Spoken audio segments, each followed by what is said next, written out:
దేవుని రక్షణ అనే పాఠాన్ని నేర్చుకుందాము.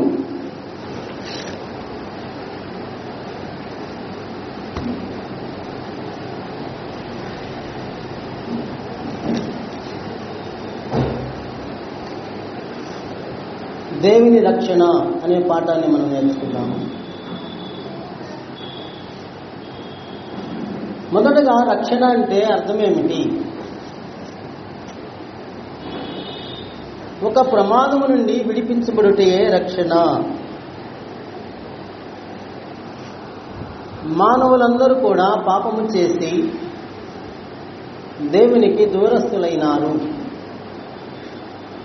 శాపమునకు, దండనకు, శిక్షకు, ఉగ్రతకు పాత్రులుగున్నారు.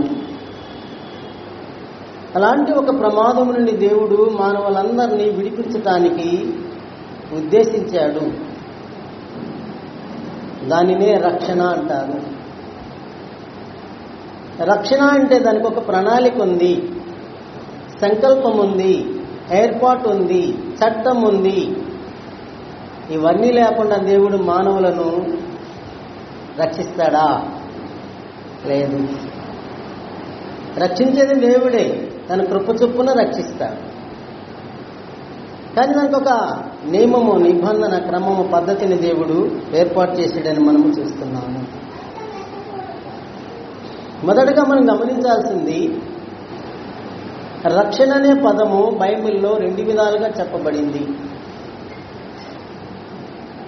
ఒక వ్యక్తి దేవుని దగ్గరికి వచ్చుట వలన, వాక్యానికి లోబడుట వలన 2 విధములైన రక్షణను తాను పొందగలవాడి ఉన్నాడు. 2 విధములైన రక్షణ ఏమిటి? ఒకటి పాపము నుండి రక్షింపబడుట, ఒకటి పాపము నుండి రక్షింపబడటము. అంటే పాపములో ఉన్నవాడు శాపగ్రస్తుడు, శిక్షకు, దండనకు, నరకానికి పాత్రుడు. కాబట్టి పాపము నుండి విడిపించబడాలి, అది రక్షణ. రెండవది ఉగ్రత నుండి విడిపించబడుట, ఉగ్రత నుండి విడిపించబడటము, అది 2వ కార్యక్రమము.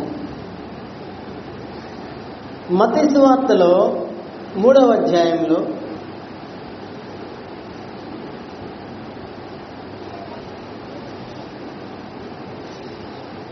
7వ వచనాన్ని చదువుకుందాము.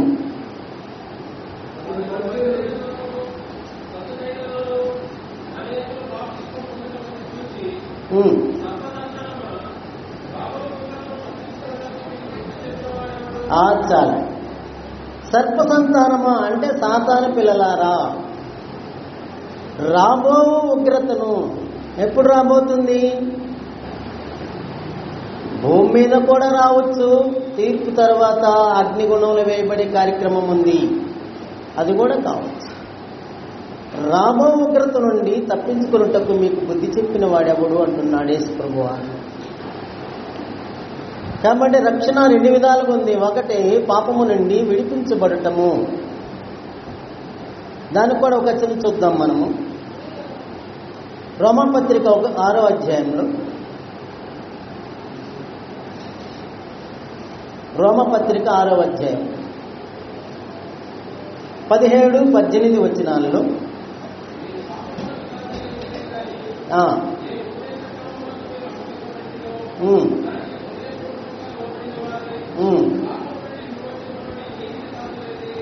చాలు. పాపము నుండి విమోచించబడి అంటే విడుదల పొంది, ఎలాగనా? ఉపదేశ క్రమము ద్వారా, వాక్యము ద్వారా. కాబట్టి మొదటి రక్షణ ఏమో భూమి మీద జరిగే కార్యక్రమము, 2వ రక్షణ ఏమో తీర్పు తర్వాత జరిగే కార్యక్రమము, పరలోకమందు జరిగే కార్యక్రమం. అది 2 కూడా దేవుని ద్వారా క్రీస్తునందు విధేయులైన పిల్లలకు మాత్రము జరిగే కార్యక్రమం అది. కాబట్టి దేవుడు లేకుండా రక్షణ పొందలేము. గలతీ పత్రిక 1వ అధ్యాయంలో 4వ వచనములు ఇలాగుంది. గలతీ పత్రిక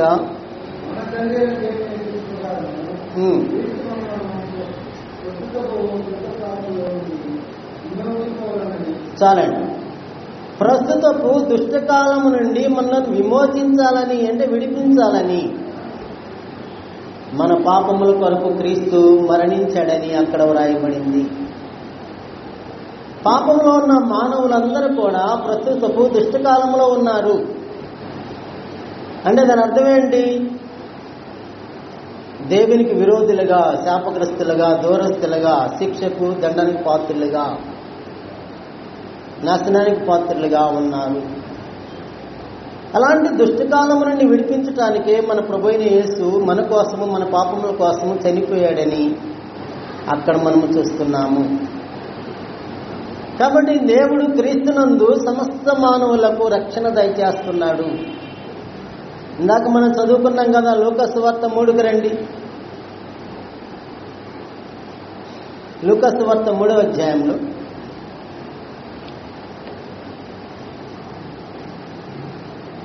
3 నుంచి 6 దాకా చదువుకున్నాం చాలు.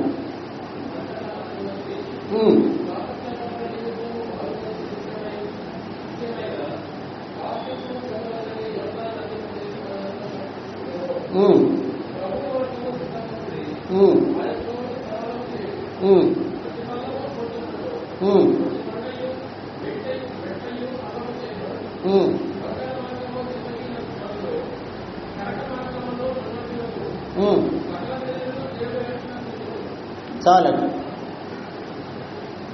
బాప్తిజం ఇచ్చే యోహాను గారు అరణ్యములో యోర్దాను నది దగ్గర సువార్త ప్రకటిస్తున్నాడు. ప్రకటిస్తున్న ఆయన ఏమంటున్నాడు? ప్రభు మార్గము సిద్ధపరచుడి. ప్రభు అంటే తండ్రిని దేవుడు. అక్కడ ఆయన త్రోవలు సరళము చేయుడి అంటే అర్థమేంటి?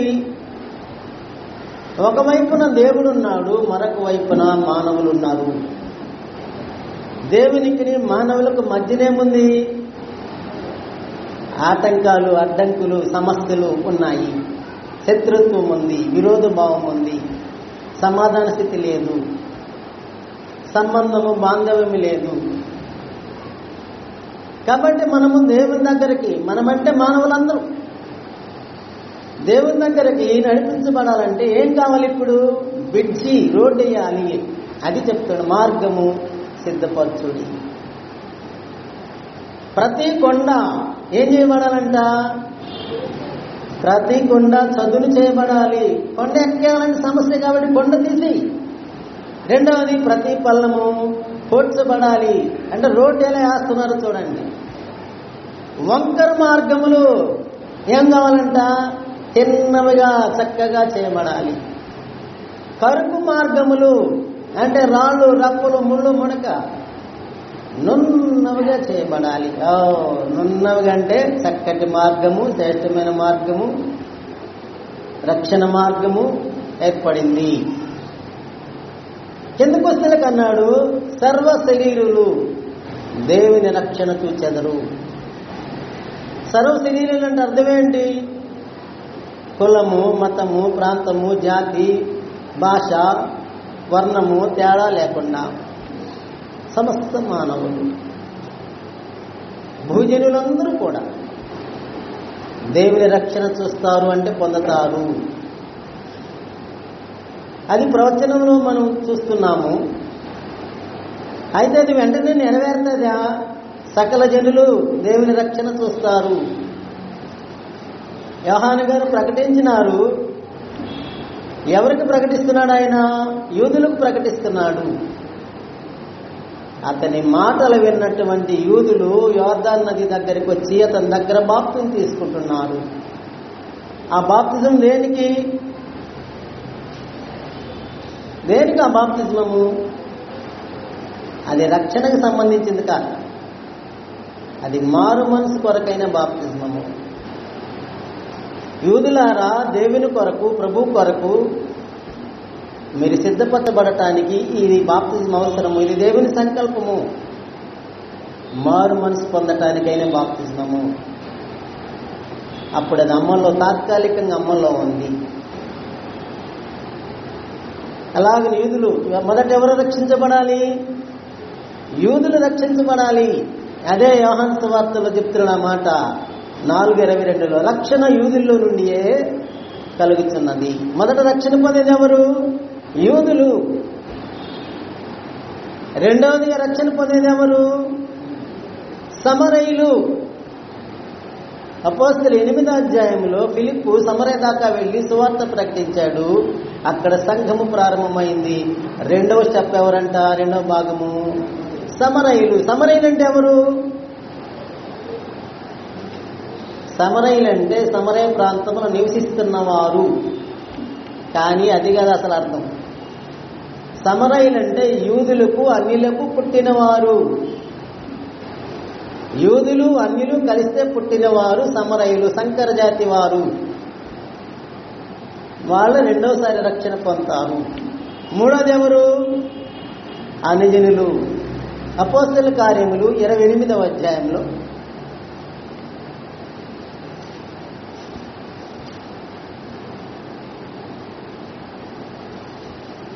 28వ వచనం.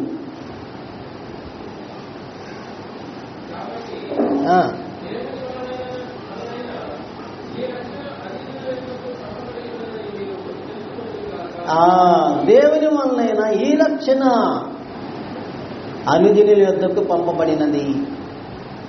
కాబట్టి మొదటి రక్షణ ఎవరిది? యూదులకు. రెండవది రక్షణ సమరయులకు. మూడవది రక్షణ బోధిగంతముల వరకు సమస్త మానవులకు, అనుజనులందరికీ. కానీ రక్షణ ఇచ్చేది ఎవరు? దేవుడు. ఎవరికి రక్షణ ఇస్తాడు ఆయన? ఎవరిని రక్షిస్తాడు? ఎవరైతే దేవుని యొద్దకు వస్తారో, సువార్తకు లోబడతారో, విశ్వసిస్తారో వారికి రక్షణ.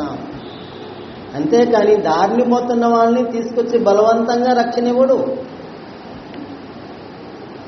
ఎఫెసీ పత్రిక 2వ అధ్యాయంలో,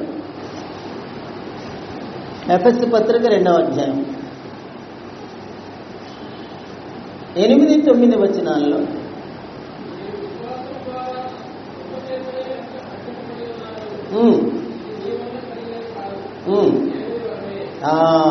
ఇంకా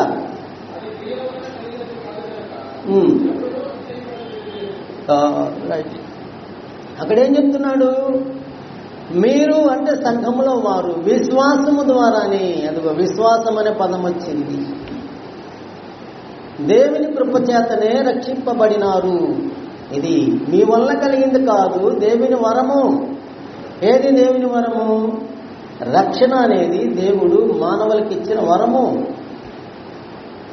అది క్రియల వల్ల కలిగింది కాదు కదా. మంచి క్రియలు, నీతి క్రియలు చేసి రక్షణ పొందడానికి వీలు లేదు. రికమెండేషన్ ద్వారా రక్షణ పొందడానికి వీలు లేదు. లేకపోతే మానవుల ద్వారా రక్షణ పొందడానికి వీలు లేదు. అది దేవుని ద్వారా కలిగే రక్షణ కార్యక్రమం. అది దేవుని వరము. దేవుని వరము అనే ఈ రక్షణ మానవులందరికీ దేవుడు ఇవ్వాలని ఉద్దేశించినాడు. అయితే ఈ రక్షణకు చట్టము ఉంది, క్రమం ఉంది, పద్ధతి ఉంది. ఇప్పుడు నేను చెప్పే పాఠం కానీ జాగ్రత్తగా మనం విన్నట్లయితే, నేర్చుకున్నట్లయితే ఎవరు మాత్రమే రక్షింపబడగలరో మనం నేర్చుకోగలము. రక్షణకు దేవుని ఏర్పాటు ఒకటి ఉంది. ముందు దేవుని ఏర్పాటు ఉంది. మానవులందరూ పాపము చేసి దేవునికి దూరమైనారు. ఆ సమయంలో మరణము రాజ్యమేల్తున్న దినాలు. అప్పుడు మానవులందరూ రక్షణ కొరకు దేవుడు ఒక ఏర్పాటు చేస్తున్నాడు. ఏంటా ఏర్పాటు? ఒకటి, క్రీస్తు ప్రభువును లోకానికి పంపటము. క్రీస్తును లోకానికి పంపకపోతే రక్షణ రాదు.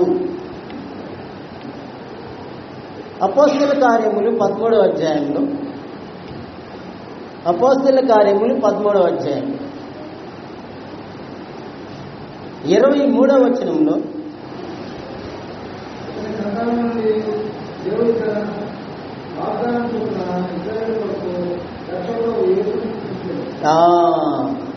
అతని సంతానము నుండి, అంటే దావీదు సంతానము నుండి దేవుడు, అంటే తండ్రైన దేవుడు తన వాగ్దానము చొప్పున, ఎక్కడున్న వాగ్దానము? రెండవ సమూయేలు 7వ అధ్యాయము 12 నుంచి 16 దాకా చదివితే అక్కడ వాగ్దానం ఉంది. 2వ సమూయేలు 7:12 నుంచి 16. ఆ వాగ్దానము చొప్పున దేవుడు అయా చదవద్దులే, చదివితే టైం చాలు, నేను చెప్పినప్పుడు చదవండి. ఇశ్రాయేలు కొరకు రక్షకుడగు యేసును పుట్టించెను. యేసు ఎవరు?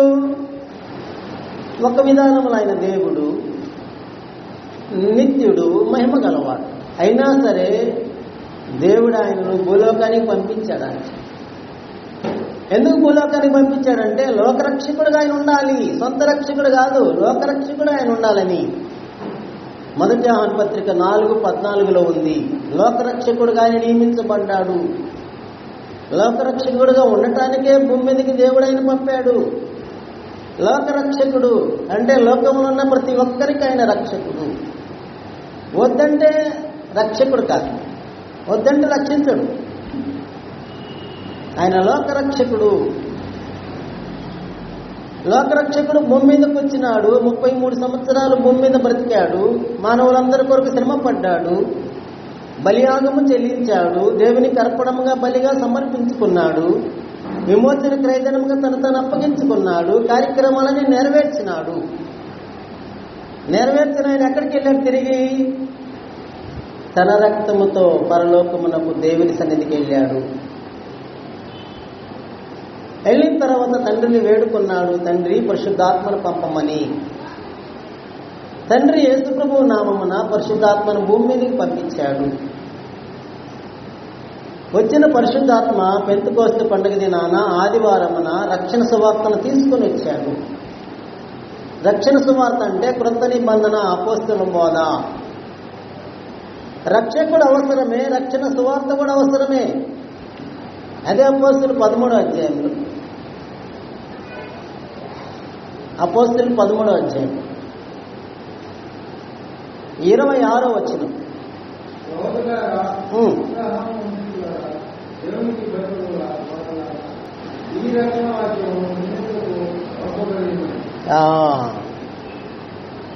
ఈ రక్షణ వాక్యము ఏది? రక్షణ వాక్యము పైనేమో రక్షకుని పుట్టించాడు దేవుడు, కిందకు వస్తే 26లో ఏమంటున్నాడు?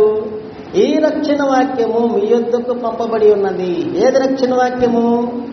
క్రొత్త నిబంధన సువార్త, అపోస్తల బోధ, క్రీస్తు సువార్త. ఈ సువార్త లేకుండా ఏ మానవుడు కూడా రక్షణ పొందటానికి వీలు లేదు. చూసారా? ఈ సువార్త ఉంటేనే దేవుడు కార్యం చేస్తాడు. సువార్త ఉంటేనే రక్తం పనిచేస్తుంది. సువార్త ఉంటేనే క్రీస్తు అంగీకరిస్తాడు. సువార్త ఉంటేనే పాపాలు కడగబడతాయి. సువార్త లేకపోతే ఏ సువార్త అది? చాలా సంఘాల వాళ్ళు భూమి మీద ఉన్నారు కదా, వాళ్ళు కూడా ఏమంటున్నారు? మేము కూడా సువార్త కదా చెప్తున్నాము. ఏం సువార్త చెప్తున్నావు నువ్వు? నీ సొంత మాటలు చెప్తున్నావు, కల్పన వాక్యాలు చెప్తున్నావు, అబద్ధ బోధలు చెప్తున్నావు. అది సువార్త కాదు. సువార్త అంటే అపోస్తల బోధ, రక్షణ సువార్త. ఎఫెసు పత్రిక 1వ అధ్యాయంలో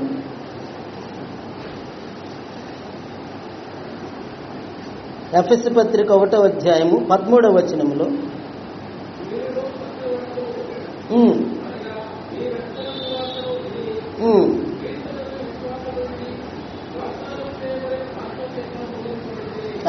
సరే, మీరును అంటే సంఘములో వారు సత్యవాక్యమును, అదిగో సత్యవాక్యం అయితేనే రక్షణ సువార్త. అనగా మీ రక్షణ సువార్త విని, రక్షణ సువార్త ఏది? సత్యవాక్యమే రక్షణ సువార్త, అబద్ధ బోధ కాదు.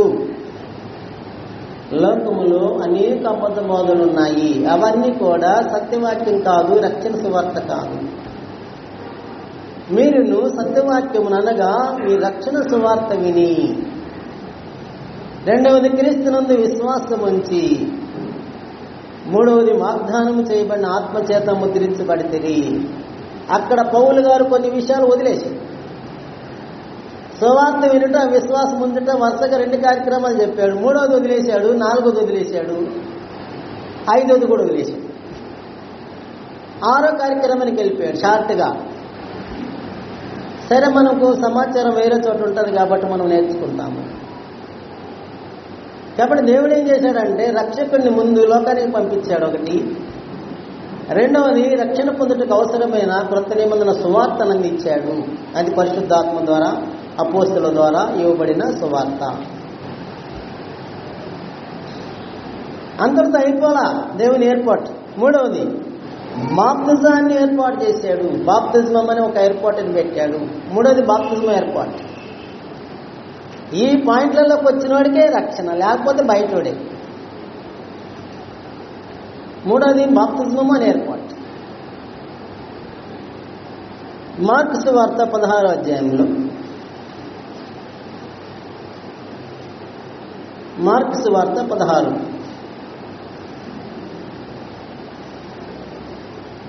16వ అధ్యాయంలో 15-16.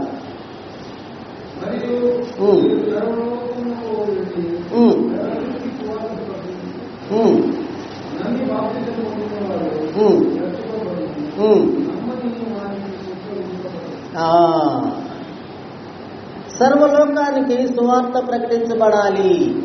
అది దేవుని కోరిక. ఎందుకంటే సమస్త మానవులు కూడా రక్షణ పొందాలి కాబట్టి.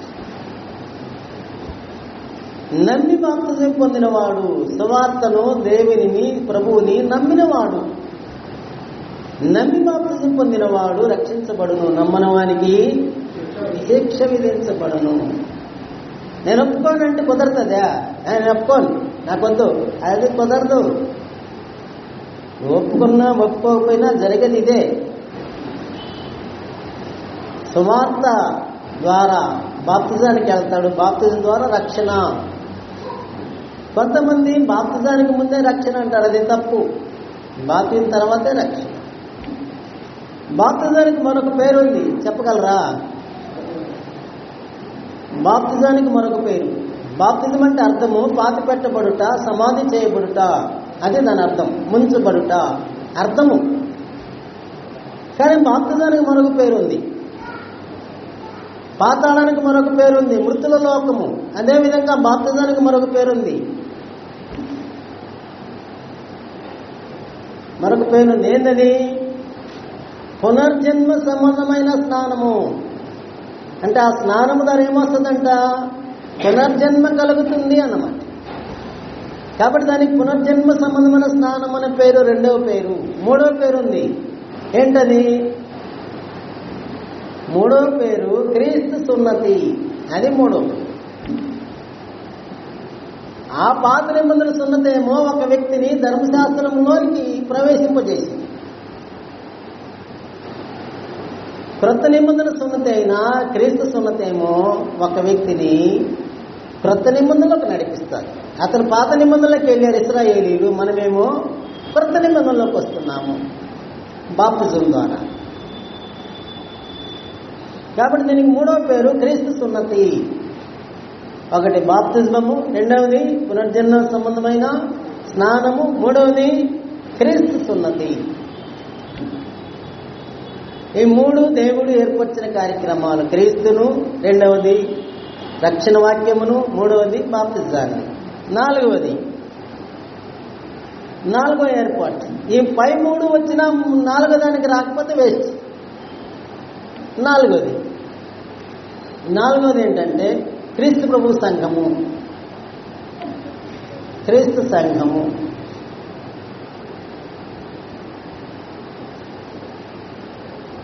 క్రీస్తు సంఘము లేకుండా రక్షణ పొందడానికి వీలు లేదు అన్నమాట. క్రీస్తు సంఘము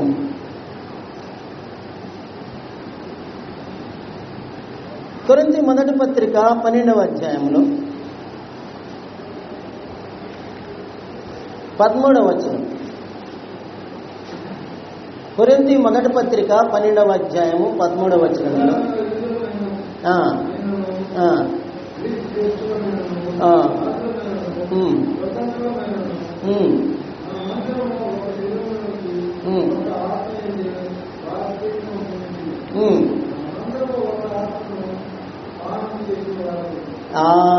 వచనాన్ని గుర్తుపెట్టుకోండి. యూదులైనా, గ్రీసు దేశస్థులైనా, దాసులైనా, స్వతంత్రులైనా, స్త్రీలైనా, పురుషులైనా భేదము లేదు. అందరికి ఒకే క్రమము, చట్టము, ఒకే పద్ధతి. మనమందరము అనేసాడు ఒక్క శరీరములోనికి ఒక్క ఆత్మ ఎందే బాప్తిజం పొందితిమి. అప్పుడు బాప్తిజం పొందేది ఎక్కడ చేర్చబడటానికంట? ఒక్క శరీరములో చేర్చబడటానికే బాప్తిజమము. ఆ ఒక్క శరీరం ఏది? క్రీస్తు శరీరము, అంటే క్రీస్తు సంఘము. కాబట్టి బాప్తిజం నేను అక్కడ పొందా ఎక్కడ పొందినా అంటే చెల్లదు. పొందాల్సిన చోటేది క్రీస్తు సంఘములో. ఎలా? అపోస్తుల బోధన బట్టి వాక్యానుసారంగా సిద్ధపడి బాప్తిజం తీసుకోవాలి. లేకపోతే చెల్లదు. చల్లకపోతే పోయిపోయా అంటారు. చల్లకపోతే నీ ఇష్టం. ఉన్న విధానం ఇది. గలతీ 3వ అధ్యాయంలో, గలతీ పత్రిక 3వ అధ్యాయం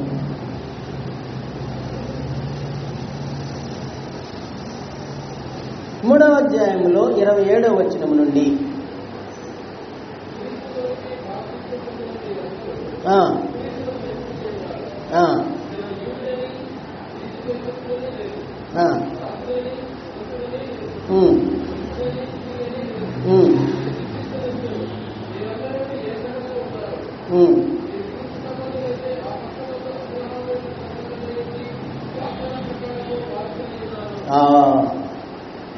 క్రీస్తు యేసులోనికి బాప్తిజం పొందిన మీరందరూ క్రీస్తును ధరించుకున్నారు. క్రీస్తులోనికి బాప్తిజం పొందటం అంటే అర్థమేంటి? క్రీస్తులోనికి అంటే క్రీస్తు సంఘములోనికి, క్రీస్తు మరణములోనికి, క్రీస్తు అధికారములోనికి బాప్తిజం పొందటం. క్రీస్తును ధరించుకున్నారు. ధరించుకోవటం అంటే ఏంటి? క్రీస్తుని ఎలా ధరించుకుంటావు? క్రీస్తును ధరించుకున్నామంటే క్రీస్తు స్వభావాన్ని ధరించుకున్నావు,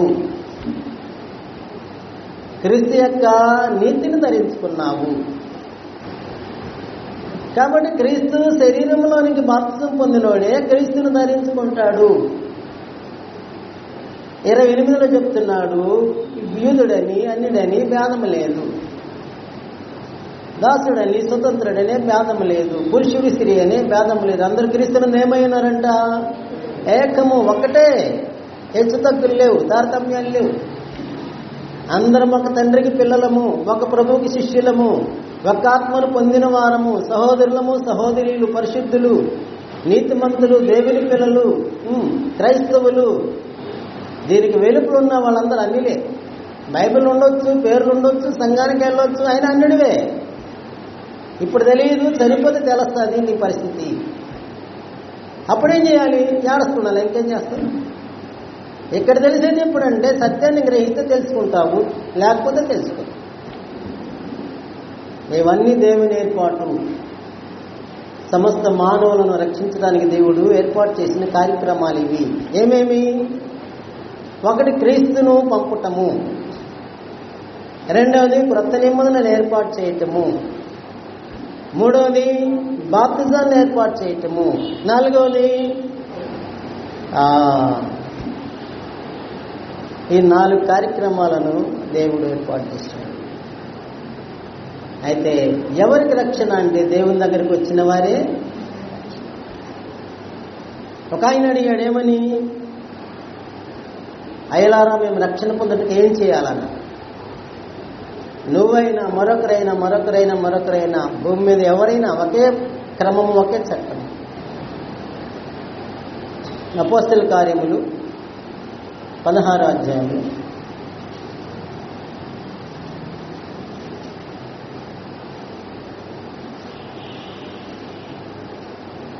30-31.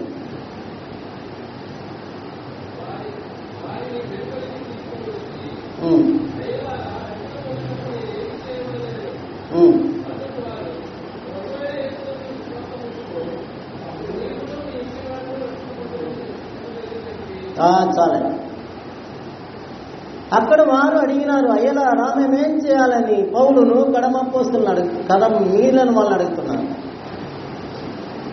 ప్రభువైన యేసునందు విశ్వాసం ఉంచండి, అప్పుడు నీవును నీ ఇంటి వారు కూడా రక్షింపబడతారు. మనము మన ఇంటి వారు లోకంలో ఉన్న ఎవరైనా రక్షణ పొందాలంటే యేసునందు విశ్వాసం ఉంచటమే సూత్రము. యేసునందు విశ్వాసం ఉంచటం అంటే జనరల్గా చెప్పాడు అన్నమాట. యేసునందు విశ్వాసం ఉంచటం అంటే అర్థం ఏంటి? అందుకనే ఒక క్రమముల ఆర్డర్లో చూస్తే మొదటగా సువార్త వినాలి. 5 పాయింట్లు చెప్తున్నాను, నోట్ చేసుకోండి. రక్షణ పొందుటకు 5 పాయింట్లు దేవుడు ఏర్పాటు చేశాడు. మొదటిది సువార్త వినాలి. ఏ సువార్తని? రక్షణ సువార్త, సత్యవాక్యము, అపోస్తల బోధ, క్రీస్తు సువార్త. అంటే సువార్త అంటే అర్థమేంటి? సువార్త అంటే మంచి వార్త.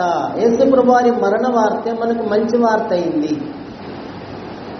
ఆయన మరణము, సమాధి, పునరుద్ధానముల గురించి తెలుపటమే సువార్త. యేసుప్రభు వారి ఆజ్ఞలన్నీ కూడా సువార్తయే. కాబట్టి సువార్త అంటే యేసుప్రభువుని గురించి, ఆయన మరణము, సమాధి, పునరుద్ధానం గురించి చెప్పటము. మరి యేసుప్రభు వారి ఆజ్ఞలన్నీ కూడా సువార్తయే. సువార్త లేకుండా రక్షణకు మనము వెళ్ళలేము. కాబట్టి మొదట ఏం వినాలంట? సువార్త విని, సువార్త వినుడి. సువార్తను అంగీకరిస్తే రక్షణ, తృణీకరిస్తే రక్షణ లేదు. అపోస్తల కార్యములు 13వ అధ్యాయంలో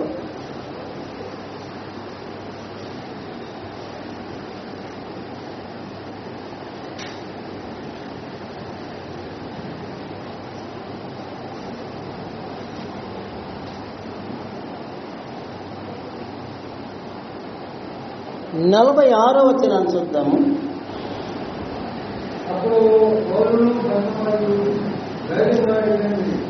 దేవుని వాక్యం మోసాలకు ప్రభుత్వ అవసరం అయినను మీరు దాన్ని మిమ్మల్ని మీరే విశేషకు అపాసులుగా ఎంచుకొని చూస్తున్నారు. మేము అన్ని వెళ్తున్నాము. చూడండి, అక్కడ పౌలు మాట్లాడుతున్నాడు, యూదుల మధ్యన మాట్లాడుతున్నాడు. మాట్లాడితే ఏమంటున్నాడు? దేవుని వాక్యము మొదట మీకు బోధించుట ఆవశ్యకము. దేవుని వాక్యం అంటే ఏంటది? క్రొత్త నిబంధన సువార్త, అపోస్తల బోధ, రక్షణ సువార్త. మొదట మీకే బోధించాలి యూదులారా, ఎందుకంటే మొదట మీరు రక్షణ పొందాలి కాబట్టి. కానీ మీరు దాన్ని ఏం చేస్తున్నారు? త్రోసివేసి, దేవుని వాక్యాన్ని త్రోసివేసి నిత్య జీవానికి మిమ్మల్ని మీరే అపాత్రులుగా చేసుకున్నారు, అంటే శాపగ్రస్తులుగా చేసుకుంటున్నారు. కాబట్టి మేము అన్యజనుల యొద్దకు వెళతాము అని అన్నారు. కాబట్టి సువార్తను, దేవుని వాక్యాన్ని త్రోసేస్తే రక్షణ రాదు. దేవుని వాక్యాన్ని వింటేనే, లోబడితేనే, అంగీకరిస్తేనే రక్షణ.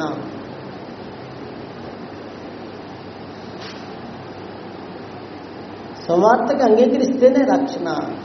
సువార్తను తోసేస్తే రక్షణ కాదు. భూమి మీద చాలా ప్రాంతాలకు వెళ్ళి కదా సర్వలోకానికి సువార్త ప్రకటించమన్నాడు. సమస్త జనులలో మారు మనసు పాపక్షమాపణ ప్రకటించబడును అంటున్నాడు.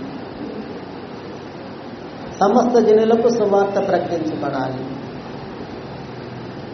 సువార్త ప్రకటించబడటం అంటే ప్రభువైన క్రీస్తు ఎవరు, ఈ లోకానికి ఎందుకు వచ్చాడు, మన కోసం ఏం చేశాడు, తర్వాత ఆయన ఎంతగా హెచ్చించబడ్డాడు, ఇప్పుడు ఆయన ఏం చేస్తున్నాడు, ఆయనను అంగీకరిస్తే మేలేంటి, అంగీకరించకపోతే నష్టం ఏంటి. యేసు ప్రభు చుట్టూ సమాచారము ఉంది. ఆ సమాచారాన్ని నేర్చుకుంటేనే సువార్త నేర్చుకున్నట్టు. అపోస్తల కార్యముల్లో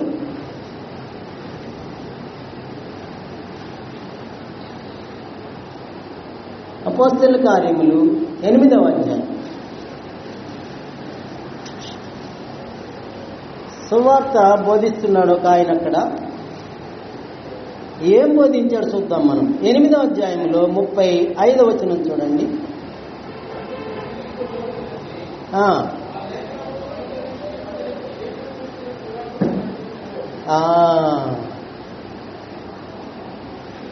ఫిలిప్ అని ఆయన ఒక సేవకుడు, నపుంసకుడు అయిన ఒక మంత్రికి ఏం బోధించాడంట? ఆ లేఖనాన్ని అనుసరించి, అంటే ఆ మంత్రి రథంలో ఏ వాక్యాన్ని చదువుతున్నాడో ఆ లేఖనాన్ని అనుసరించి, ఎక్కడున్న లేఖనం అది? యెషయా గ్రంథం 53వ అధ్యాయంలో ఉన్న సమాచారం అది చదువుతున్నాడు. అర్థం కాలేదు. ఆ లేఖనాన్ని అనుసరించి ఫిలిప్పు నపుంసకునికి ఏం బోధించాడంట? సువార్త బోధించెను. యేసును గురించిన సువార్త బోధించాడు. ఎంతవరకు బోధించాడు? అరగంట, గంట, 2 గంటల? ఎప్పటిదాకా బోధించాడు? పూర్తి సమాచారం బోధించేశాడు.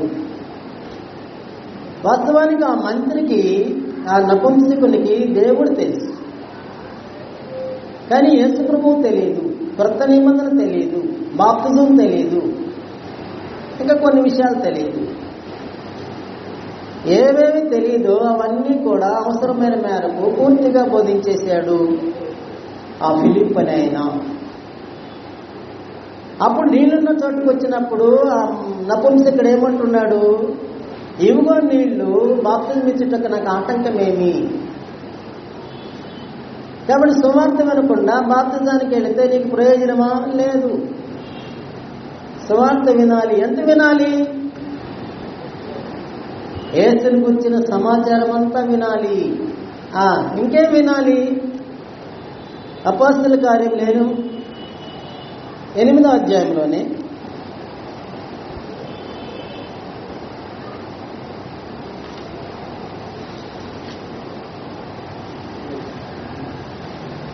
8వ అధ్యాయం 12వ వచనాన్ని చదువుదాం మనము.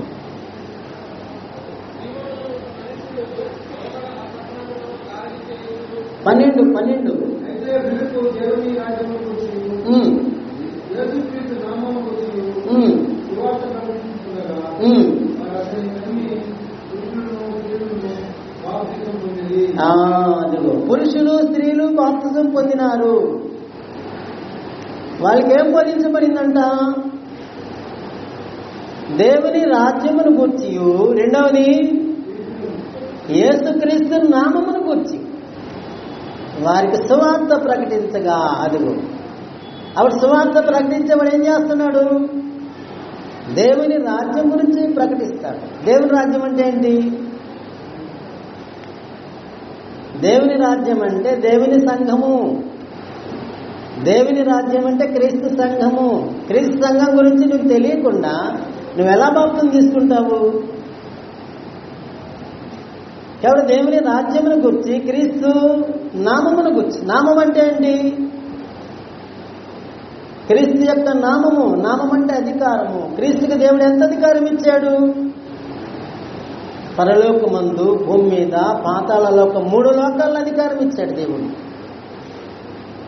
సంఘానికి శిరస్సుగా నియమించాడు. భూమి మీద ఉన్న అధికారులకు, అధిపతులకు శిరస్సుగా నియమించాడు.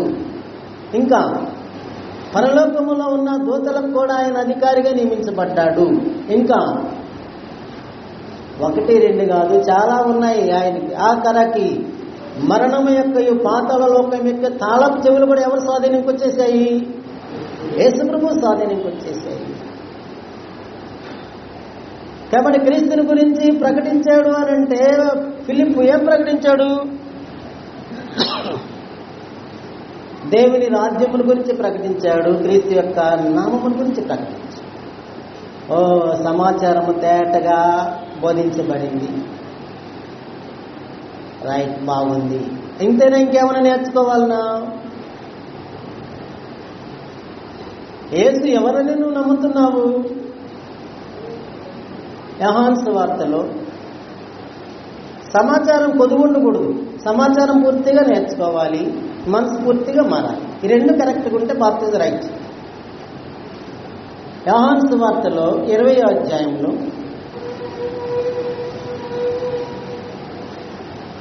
31వ వచనం.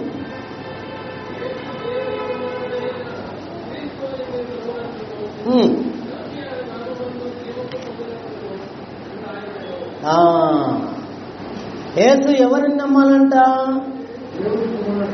యేసు దేవుని కుమారుడని మీరు నమ్మునట్లును, నమ్మి ఆయన నామమున జీవం పొందినట్లును. అప్పుడు యేసు ప్రభువునందు జీవం పొందాలంటే ఆయనను దేవుని కుమారుడనే నమ్మాలి. నమ్మటం అంటే అంగీకరించటము, లోబడటము. దేవుని కుమారుడు అంటే అర్థమేంటి? దేవుని కుమారుడు అనే మాట సాతానుడు కూడా మాడాడు, అవునా కాదా? నువ్వు దేవుని కుమారుడు అయితే రాళ్లను రొట్టెలుగా చేసుకుని తినమని సాతానుడు కూడా మాట్లాడాడు. అది అంగీకరించాడా దేవుని కుమారుడని? అంగీకరించలేదు. అంగీకరించడం అంటే అర్థమేంటి? లోపడటము, విధేయత చూపటము, విశ్వాసం ఉంచటము. సాతానుడా పనిచేయగలడా? చేయలేడు. దయ్యాలు కూడా ఆయన దేవుని కుమారుడిని కేకలేసినాయి. దేవుడు కూడా ఆయనను ఈయన నా ప్రియ కుమారుడిని సాక్ష్యం ఇచ్చాడు. ఇంకా నమ్మిన వారు దేవుని కుమారుడని మాట్లాడారు. ఇంతకు దేవుని కుమారుడు అంటే అర్థమేంటి? దేవుని కుమారుడు అంటే అర్థమేంటి? దేవుని కుమారుడు అంటే ఇశ్రాయేలు రాజు. దేవుని కుమారుడు అంటే ఇశ్రాయేలు రాజు. దేవుని కుమారుడు అంటే దేవునిచే అభిషేకించబడిన వాడు. దేవుని కుమారుడు అంటే దేవుని కుడిపార్శ్వమునకు హెచ్చించబడిన వాడు. దేవుని కుమారుడు అంటే దేవుని ప్రజలను దేవుని కొరకు ఏలేవాడు. ఇది దేవుని కుమారుడు అంటే అర్థం. ఇది తెలియకుండా మనం బాప్తిజం తీసుకుంటే ఏం చెల్లుబడి అవుతుంది? దేవుని కుమారుడు అది నమ్మాలి. బాప్తిజానికి ముందే తెలుసుకోవాలి. యోహాను సువార్తలోని 1వ అధ్యాయంలో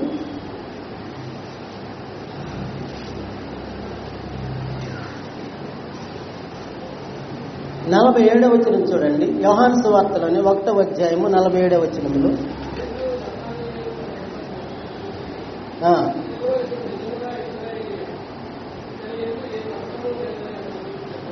49.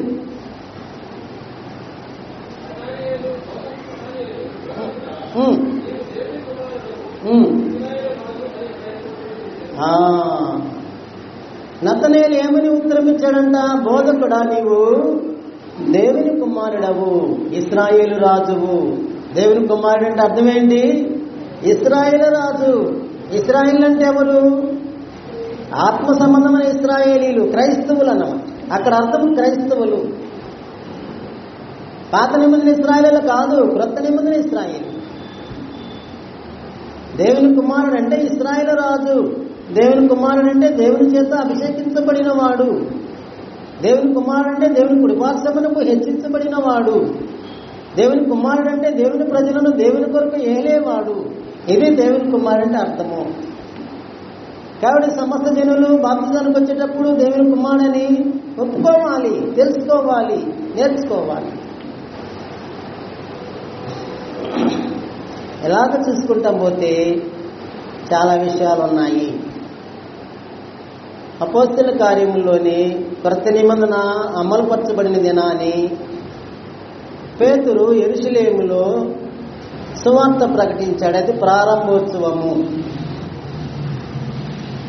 క్రొత్త నిబంధన ప్రారంభోత్సవం అది. యేసు ప్రభు దేవుని దగ్గర నుండి భూమి మీదకి వచ్చి మన కోసం ఏమేం చేశాడో, చనిపోయి సమాధి చేయబడి 3వ దినాన్ని ఎలా లేచాడో, దేవుని చేత అభిషేకం ఎలా పొందాడు, దేవుని మూలంగా సర్వాధికారం ఎలా పొందాడు, ఇవన్నీ చెప్పుకుంటూ వచ్చాడు పేతురు. చెప్పిన తర్వాత ఇంకేమన్నాడంటే, మరి అతడు ఇంకా అనేక విషయాలను తెలియజేసి, చూద్దాం మనం అపోస్తలుల 2వ అధ్యాయంలో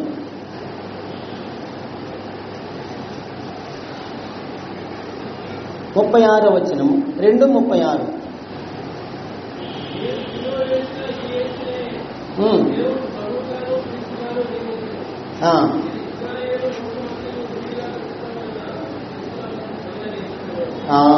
ఇశ్రాయేలుకు బోధిస్తున్నాడు పేతురు గారు. మీరు సిలువ వేసిన యేసునే దేవుడు ఏం చేశాడంట? ప్రభువుగాను క్రీస్తుగాను నియమించాడు. ఇది మీరందరూ తెలుసుకోవాలి అని అన్నాడు. అంటే అది అభిషేకం అన్నమాట. కిందకు వచ్చిన తర్వాత ఇంకేం చెప్పాడు చూద్దాం మనం. అదే అధ్యాయంలో 40వ వచనం.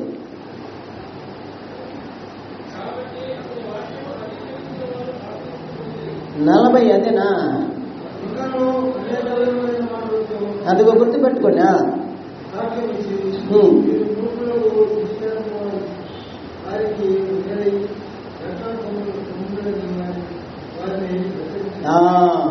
ఇంకను అంటే చెప్పాల్సినవన్నీ చెప్తున్నాడు. అనేక మాటలతో వారికి సాక్ష్యం ఇచ్చి అంటే అవసరమైన సమాచారం అంతా బోధించాడు. తర్వాత ఏమంటాడు? మూర్ఖులకు ఈ తరము వారికి వేరై రక్షణ పొందండి. అంటే అర్థమేంటి? లోకస్తుల్లాగా మీరుంటే మీకు రక్షణ రాదు. వాళ్ళ నుండి బయటకు రండి. మీ మనసు మార్చుకోండి, మీ స్వభావం మార్చుకోండి, మీ క్రియలు మార్చుకోండి, మీ జీవితం మార్చుకోండి అని అన్నాడు. కానీ మారు మనసు లేకుండా రక్షణ అనేది లభించదన్నమాట. కాబట్టి సువార్త ప్రకటించటం అంటే ఏదో ఒక విషయం 2 విషయాలు చెప్పడం కాదు. ఇవన్నీ తీసుకున్నాను. ఇవన్నీ సువార్తకు సంబంధించినట్టుగా కదా నేను మీకు చూపిస్తున్నాను. ఇంకేం చెప్పాలి? మత్తయి సువార్త 28వ అధ్యాయంలో మత్తయి సువార్త 28వ అధ్యాయం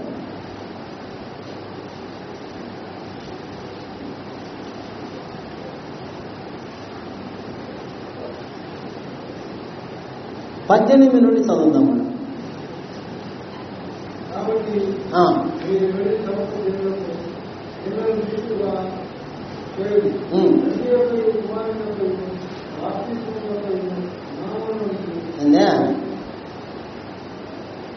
పద్దెనిమిది నుండి చదవాలా? అట్టే కాదుండే. పరలోకముందును భూమి మీదను నాకు సర్వాధికారం ఇయ్యబడి ఉన్నది. అది 18.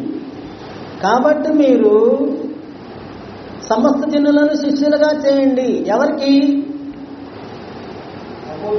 యేసు ప్రభువు చెప్తున్నాడు, అపోస్తలులకు చెప్తున్నాడు. కాబట్టి మీరు వెళ్ళి ఏం చేయాలంట? సమస్త జనులను శిష్యులుగా చేయండి. ఎవరికంటే యేసు ప్రభువుకి శిష్యులుగా చేయాలి. చేసిన తర్వాత ఏం చేయాలా? తండ్రి యొక్కయు కుమారుని యొక్కయు పరిశుద్ధాత్మ యొక్క నామములోనికి వారికి బాప్తిజమిచ్చుచు. తర్వాత నేను ఏ ఏ సంగతులు ఆజ్ఞాపించుతునో వాటన్నిటినీ గైకొన వలన వారికి బోధించాడు. తర్వాత చివరి పాయింట్ ఏమంటున్నాడు?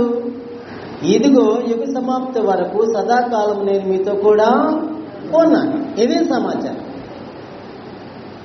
కాబట్టి సువార్త వలన జనులు ఏం చేయబడతారు?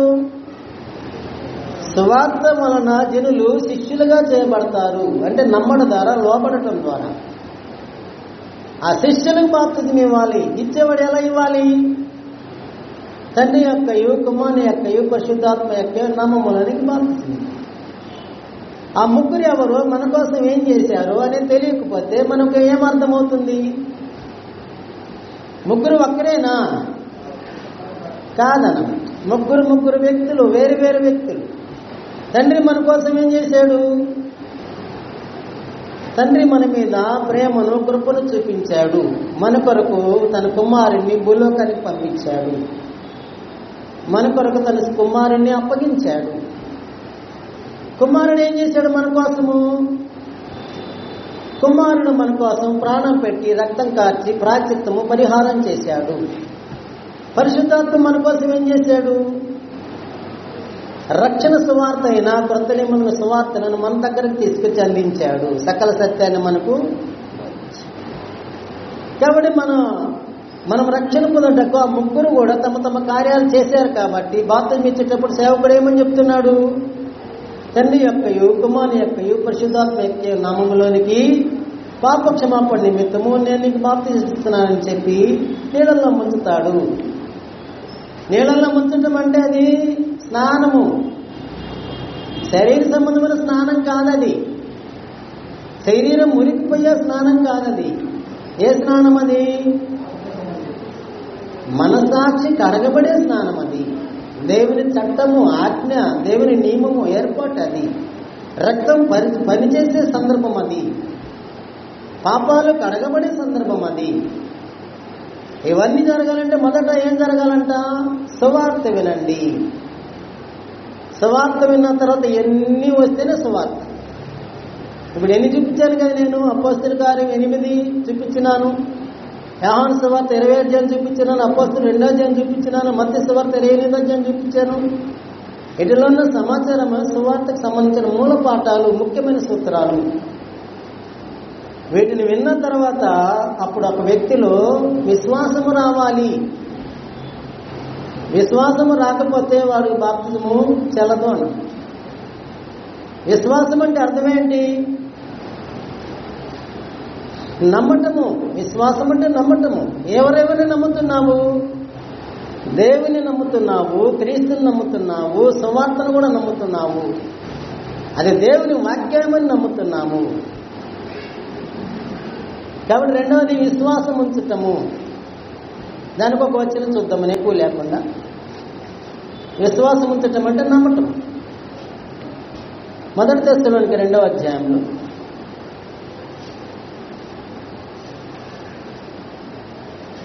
13వ వచనంలో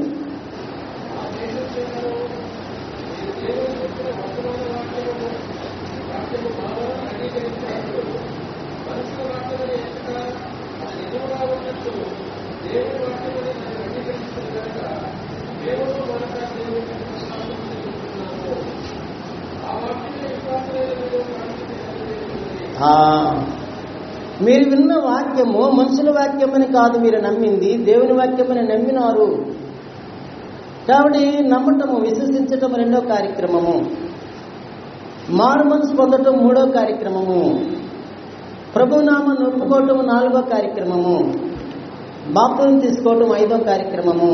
ఈ 5 కార్యాలు ఎవరికైతే జరుగుతాయో వారి పాపాలు కడగబడతాయి, వారు రక్షణ పొందుతారు. అయితే మనం పొందిన ఈ రక్షణ దేనికి సంబంధించింది? బాప్తిజం ద్వారా పొందిన రక్షణ పాపము నుండి విడిపించబడే రక్షణ. పాపము నుండి విడిపించబడ్డాము. ఇది మొదటి రక్షణ. మరి రెండవ రక్షణ ఎప్పుడు? భూమి మీద సంఘములో జీవించాల్సిన జీవితాన్ని నెరవేర్చిన తర్వాత, తీర్పు తర్వాత ఉగ్రత నుండి తప్పించబడటము, అగ్నిగుండం నుండి తప్పించబడటము, పరలోక స్వాస్థ్యానికి వెళ్ళటం, అది రెండవ రక్షణ.